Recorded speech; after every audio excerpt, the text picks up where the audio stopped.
நீர்நிலை சாவுகளையும் பற்றியும் யோசிக்க வேண்டிய, கவலைப்பட வேண்டிய ஒரு தருணத்தில் பெற்றோர்களாகிய நாம் இருந்து கொண்டிருக்கிறோம். இந்த வருஷமும் இல்லாத ஒரு வெயில் கடுமையாக இந்த வருஷம் இருந்துட்டு இருக்குது. எல்லாருமே எங்கேயாவது தண்ணி இருக்குமா, ஆறு இருக்குமா, குளம் இருக்குமா அப்படின்னு சொல்லி எல்லாருமே இந்த எங்கேயாவது போய் விழுகணும், குதிக்கணும், எந்திரிச்சு வெளியிலேயே வரக்கூடாது, காலையில் போய் படுத்தா சாயந்தரம் தான் வரணும் அப்படிங்கிற மனநிலையில் எல்லாருமே இருக்குது. தெரியாது அங்கே கிணறு இருக்குடா, அங்கே ஒரு குட்டை இருக்குடா, அங்கே ஒரு குளம் இருக்குடா, வாடா போகலாம் அப்படின்னு சொல்லிட்டு போவாங்க. நகரப்பகுதியில் பிறக்கக்கூடிய எந்த குழந்தைகளுக்கும் நீச்சல் தெரிவதில்லை. குழந்தைகளை நம்ம குறை சொல்ல முடியாது. நமக்கே தண்ணி நம்மளே இருக்கும், குதிக்கணும்னு ஆசை இருக்கும்போது குழந்தைகளோட ஆசை. ஸ்கூல் லீவ் விட்டாலே குழந்தைகள் மரணம் அதிகமாக இருக்குது. அது நீர்நிலையில் போய் மூழ்கி மரணமாகிறது அதிகமாக இருக்குது. டிவி மூலிமா, பத்திரிகை மூலிமா சமூக அக்கறையோட தமிழக அரசு என்ன பண்ணணும், தொடர்ந்து விளம்பரம் பண்ணிக்கிட்டு நடிகர்களை வச்சு பேச வைக்கலாம். இந்த மாதிரி சில வேலைகள் இருக்குது. ஏன்னா இந்த மாதிரி விஷயத்துக்கு நடிகர்கள் சம்பளம் கூட வாங்க மாட்டாங்க. நிறையா நடிகர்கள் இருக்காங்க சம்பளம் வாங்காத நடிகர். லாரன்ஸ், சேதுபதி, விஜய் சேதுபதி, இந்த மாதிரி ஆளுகளாக இருக்காங்க, சம்பளம் கூட வாங்க மாட்டாங்க. அவங்களாம் அதெல்லாம் பேசுவாங்க. அப்போ சிவகார்த்திகேயன் இந்த மாதிரி இன்றைக்குள்ள 2 நடிகர்களை வச்சு குழந்தைகளுக்கும் தண்ணிகிட்ட போகும்போது பாதுகாப்பாக போங்க, அம்மா அப்பா இல்லாமல் போகாதீங்க. அன்பான தமிழ் சொந்தங்களை, அந்த ஏக இறைவனின் சாந்தியும் சமாதானமும் வற்றாத பெரும் கருணையும் உங்கள் மீதும் என் மீதும் என்றென்றும் நிலவட்டுமாக என்ற பிரார்த்தித்த நிலையில் என்னுடைய சிந்தனை செய்திகளை உங்கள் முன் சமர்ப்பிக்கிறேன். அன்பான சகோதர சகோதரிகளே, ஸ்கூல் லீவ் விட்டாச்சு. இன்னையிலிருந்து குறைஞ்சபட்சம் ஒரு 1.5 மாதம் லீவு. இந்த லீவ் விட்ட இந்த நேரத்தில் நீர்நிலை சாவுகளையும் பற்றியும் யோசிக்க வேண்டிய, கவலைப்பட வேண்டிய ஒரு தருணத்தில் பெற்றோர்களாகிய நாம் இருந்து கொண்டிருக்கிறோம். இன்றைக்கி காலையில், இன்றைக்கி சாயந்தரம் எல்லா குழந்தைகளும் ஸ்கூலில் பயங்கரமான சந்தோஷம், ஹாப்பியாக வெளியில் வருதுங்க. 1.5 மாதம் லீவ் விட்டாச்சு. மாணவ மாணவர்களுக்கெல்லாம் ஒரு கவலை, ஒரு சந்தோஷம். இது வரைக்கும் இருந்த ஃப்ரெண்டு பிரியிறோம், அடுத்த வருஷம் எங்கெங்கே இருப்போமோ தெரியல அப்படிங்கிற ஒரு கவலை. ஸ்கூல் லீவ் விட்டாச்சு, குழந்தைகளை கொண்டு போய் அம்மா வீட்டில் விட்டுட்டு 10 நாள் ஜாலியாக இருக்கலாம் அப்படின்னு சொல்லி தாயோடைய கவலை. ஸ்கூல் லீவ் விட்டாச்சு, இன்னும் அங்கே கூட்டிகிட்டு போகணும், இங்கே கூட்டிகிட்டு போகணும், இன்னும் அடுத்ததுக்கு அட்மிஷன் போடணும், அதுக்கு வேண்டியதெல்லாம் வாங்கணும், பெரிய பொருளாதார இழப்பு இருக்குங்கிற ஒரு தகப்பனின் கவலை. இப்படி இத்தனை கவலைகளுக்கு மத்தியில் அதே மாதிரி பல வருடங்களாக வெளியூரில் இருக்கிற குழந்தை சொந்த ஊருக்கு தாத்தா, பாட்டி, மாமா, மச்சான்னு பார்க்கும்போது உறவுகளுக்குள்ள ஒரு சந்தோஷம்.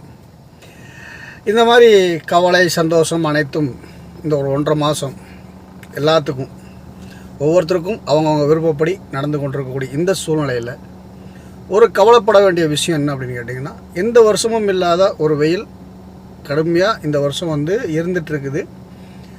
இப்போ இந்த நேரத்தில் பார்த்திங்கன்னா தண்ணியை தேடி எல்லாருமே எங்கேயாவது தண்ணி இருக்குமா, ஆறு இருக்குமா, குளம் இருக்குமா அப்படின்னு சொல்லி எல்லாருமே இந்த எங்கேயாவது போய் விழுகணும், குதிக்கணும், எந்திரிச்சு வெளியிலேயே வரக்கூடாது, காலையில் போய் படுத்தா சாயந்தரம் தான் வரணும் அப்படிங்கிற மனநிலையில் எல்லாருமே இருக்கிறாங்க.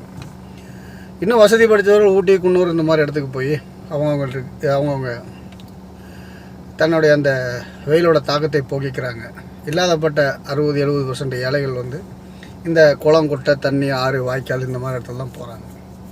இந்த நேரத்தில் குறிப்பாக நகரப்பகுதிகளில், திருப்பூர் போன்ற பகுதியிலும் சரி, கோவை போன்ற, சென்னை போன்ற ஆணும் பெண்ணும் வேலை செய்யக்கூடிய பகுதிகளில் சரி, ஆணும் காலைல லஞ்சு வேலைக்கு போயிடுவாங்க, பெண்ணும் காலைல லஞ்சு போயிடுவாங்க. குழந்தைங்க அப்படியே சுற்றிக்கிட்டே இருக்கும். குறிப்பாக பசங்க, இப்போ பெண் குழந்தைகள் அந்த மாதிரி சுற்றிக்கிட்டே இருக்கும்.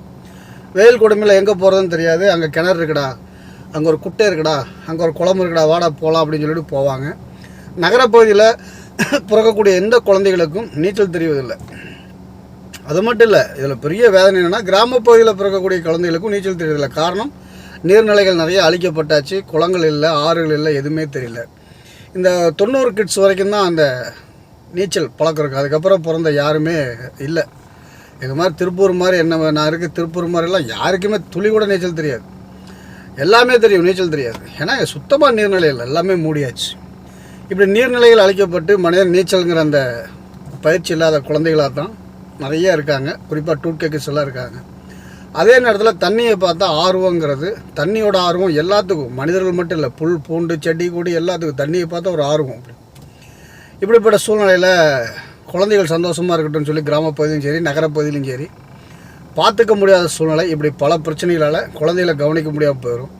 குழந்தைகளும் இந்த கடுமையான வேலை போக்கிக்கிற எங்கேயாவது தண்ணியை பார்த்தணுன்னு எதையும் சிந்திக்காது. நமக்கு நீச்சல் தெரியல அப்படிங்கிறதெல்லாம் சிந்திக்காது. ஏன்னா தண்ணி அப்படின்னா இந்த தண்ணி நினச்சிடாதீங்க, வாய்க்கால் ஆறு குளம் அந்த தண்ணி வந்து அப்படி பார்த்தோன்னா ஈர்க்கும். அது யார் எவ்வளோ பெரிய ஆளையாக இருந்தாலும் இருக்கும். கடலை பார்க்குறோம் பயமாக இருக்கும், இருந்தாலும் காலையாவது நினைக்கலான்னு ஒரு ஆசை இருக்கும் இல்லையா, அந்த மாதிரி தான். அந்த மாதிரி இந்த தண்ணி வந்து அதுக்கிட்ட அப்படி ஒரு ஈர்ப்பு தன்மை இருக்கும். உடனே அது வந்து எதையுமே சிந்திக்கக்கூடாது, போய் ஒரு முங்கணும் எந்திரிக்கணும் அப்படிங்கிறது தான் தோணுமே தவிர, நீச்சலே தெரியாட்டியும் கொஞ்சம் நம்மளை மாதிரி அனுபவசாலிகள்லாம் போய் அப்படி காலாவது வச்சு அப்படி கையாக வச்சு அப்படியே ஒரு இடத்துல ஒரு முங்கிட்டு வந்துடணும் அப்படின்னு ஆசை இருக்குமே தவிர, குழந்தைகளுக்கெல்லாம் அது தெரியாது. அது போனோன்னா ஜங்குன்னு குதிக்கணும், அது தெரிஞ்சதெல்லாம் அதுதான் முங்கணும். இன்னும் சில வீடியோலாம் இப்போ யூடியூப்பில் இதெல்லாம் பார்த்து நீச்சல் குதிக்கிறது பாயிறது இதெல்லாம் பார்த்துட்டு இதே மாதிரி செய்யலாம், ஒன்றும் பெரிய பாதிப்பில் எல்லாம் தண்ணி நம்மளை காப்பாற்றிடும் அப்படிங்கிற அந்த மாதிரி சிந்தனைகள்லாம் நிறையா இருக்குது குழந்தைகளுக்கு. அப்படி போய் அந்த குழந்தைகள் ஆற்றுலையும் குளத்துலையும் விழுந்து நிறைய ஒவ்வொரு ட்ரிப்பு ஸ்கூல் லீவ் விடுற ஒவ்வொரு நேரமும் சமீப காலமாக குறிப்பாக ஒரு 10 வருஷமாக குழந்தைகள் ஸ்கூல் லீவ் விட்டாலே குழந்தைகள் மரணம் அதிகமாக இருக்குது. அது நீர்நிலையில் போய் மூழ்கி மரணமாகிறது அதிகமாக இருக்குது. குழந்தைகள் மட்டும் இல்லை, மாணவர்கள், இளைஞர்கள் எங்கே பார்த்தாலும் சாவு தண்ணியில் மூழ்கி சாவு.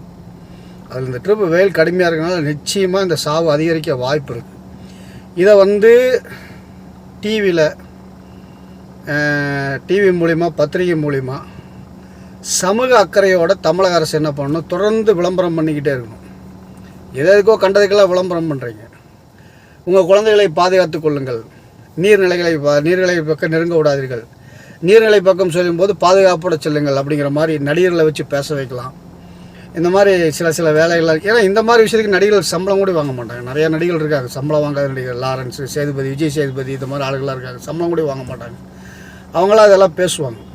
அப்போ சிவகார்த்திகேயன் இந்த மாதிரி இன்றைக்குள்ள ட்ரெண்ட் நடிகர்களை வச்சு இதை பேச வச்சு கொஞ்ச நாள் நியூஸ் போடும்போது, ஒவ்வொரு நியூஸ் போடும்போது இல்லை டிவி போடும்போது அடிக்கடி இந்த விளம்பரங்களை போட்டு பெற்றோர்களையும் குழந்தைகளையும் எச்சரிக்கை பண்ணிக்கொண்டே இருந்தீங்க அப்படின்னா இந்த நீர்நிலை சாவுகளை இந்த வருஷம் இன்ஷா அல்லாஹ் கொஞ்சம் தடுக்க முடியும். இல்லை அப்படின்னா நீர்நிலை சாவுகள் தொடங்கும். குழந்தைகள் அதில் மிகப்பெரிய கொடுமையெல்லாம் என்ன தெரியுங்களா, ஒரே குடும்பத்தில் 2 குழந்தைங்க 3 குழந்தைங்க அப்படியே போய் சாகிறதான். அதெல்லாம் ஜீர்ணிக்கவே முடியாது. அந்த அம்மா 2 குழந்தை பிறந்துருச்சு 3 குழந்தை பிறந்துச்சுன்னு ஆப்ரேஷன் பண்ணியிருப்பாங்க, அதுக்கப்புறம் குழந்தை பிறக்கக்கூடிய வாய்ப்பே இருக்காது. அந்த குழந்தையெல்லாம் போய் தண்ணியில் விழுந்து சாகிறதுங்கிறதெல்லாம் மிகப்பெரிய மனவேதனை. அதனால் வந்து குழந்தைகளை நம்ம குறை சொல்ல முடியாது. நமக்கே தண்ணி வந்து நம்மளே வந்து ஈர்க்கும் குதிக்கணும்னு ஆசை இருக்கும்போது குழந்தைகளோட ஆசையெல்லாம் வந்து நம்ம ஒன்றுமே குறை சொல்ல முடியாது. நம்ம தான் அதுகளை பாதுகாக்கணும். அதுக்காக பயப்படுத்தவும் கூடாது. நீர்நிலையில் கொண்டு போய் அதில் கரையாக பாதுகாப்போடு குளிக்க வச்சு கூட்டிகிட்டு வரணும், அதுகளோட ஆசைகளையும் தீர்த்தரணும், அந்த மாதிரி செய்யணும்.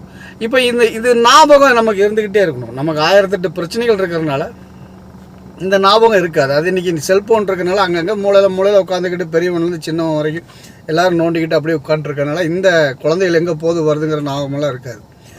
இப்படியான சூழ்நிலையில் வந்து இந்த டிவி விளம்பரங்கள் மூலிமா செல்ஃபோன் பார்த்துட்டு இருக்கும்போது ஃபேஸ்புக், வாட்ஸ்அப்லாம் இந்த விளம்பரங்களை இணைச்சி குழந்தைகளை காப்பாற்றுங்க, நீர்நிலைகளை பக்கம் விடாதீங்க, பெற்றோர் பாதுகாப்போடு கூட போங்க, பயிற்சி தெரிஞ்ச கிராம பகுதியில் நகரப்பகுதியில் பயிற்சி தெரிஞ்ச கூட போய் குளிங்க, இல்லை பாதுகாப்பாக குளிங்க அப்படிங்கிற மாதிரி அறிவுரைகள். கடல் பகுதியிலெல்லாம் போலீஸுகளை போட்டு அறிவிப்பு செய்கிறது. சென்னை மெரினால செஞ்சிட்ருக்கிறாங்க. சில ஊரில் சென்னை மெரினா மாதிரி இடங்களில் செய்கிறாங்க. சில இடங்களில் வந்து கடல் சுற்றுலாவாக இருக்காது, ஆனால் கடல் இருக்கும். அந்த மாதிரி இடங்களில் போய் குழந்தைகள் விழுந்து சாகிறதையும் நிறையா பார்க்குறோம். அந்த மாதிரி பகுதியிலையும் சர்ச் இருக்கும், பள்ளிவாசல் இருக்கும், கோயில் இருக்கும், அங்கே ஹாரன் இருக்கும். அடிக்கடி அதில் ஒளிபரப்பு பண்ணலாம்.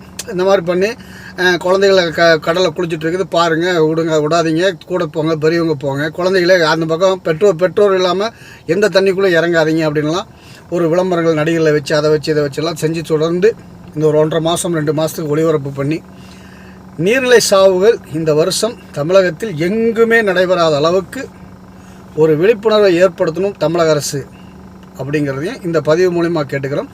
பெற்றோர்களும் விழிப்புணர்வோடு இருக்கணும். குழந்தைகள் அவங்க சொல்லலாம், அறிவுரை சொல்லலாம், இருந்தாலும் அவங்க ஆசை அறிவுரையை மறக்கடிச்சிரும். அப்படிங்கிற அடிப்படையில் குழந்தைகளுக்கும் தண்ணிகிட்ட போகும்போது பாதுகாப்பாக போங்க, அம்மா அப்பா இல்லாமல் போகாதீங்க. பாட்டி தாத்தா இருந்தால் பாட்டி தாத்தா கூட்டிகிட்டு போங்க, பாட்டி தாத்தா இல்லைன்னா மாமா, அந்த மாதிரி மாமா, தாய் மாமா, அந்த மாதிரி உங்களை கூட்டிகிட்டு போய் சித்தப்பா பெரியப்பா அந்த மாதிரி கூட்டிகிட்டு போங்க, பாதுகாப்போடு போங்க, பாதுகாப்போடு குளிங்க. நான் ஒரு பிரபலம் கிடையாது, அதனால் நம்ம பேச்ச உங்கள்கிட்ட எடுபடாது. பிரபலங்கள் சொல்லுவாங்க, அதுக்கு தமிழக அரசு ஏற்படுங்கிற நம்பிக்கையோடு நான் இதை பேசிகிட்டு இருக்கிறேன். இன்ஷா அல்லாஹ் அவங்க ஏற்பாடு பண்ணாங்கன்னா மிகப்பெரிய ஒரு நீர்நிலை சாவுகளை, குழந்தைகள் ஏற்படும் நீர்நிலை, கோடை காலத்தில் குழந்தைகளுக்காக ஏற்படும் நீர்நிலை சாவுகளை தடுக்க முடியும் என்பதை இந்த பதிவு மூலயமா சொல்லிவிட்டு மீண்டும் அடுத்த ஒரு செய்தியில் உங்களை சந்திக்கும் வரை உங்களிடமிருந்து விடைபெறுகிறேன். அஸ்ஸலாமு அலைக்கும் வரஹ்மத்துல்லாஹி வபரகாத்துஹு.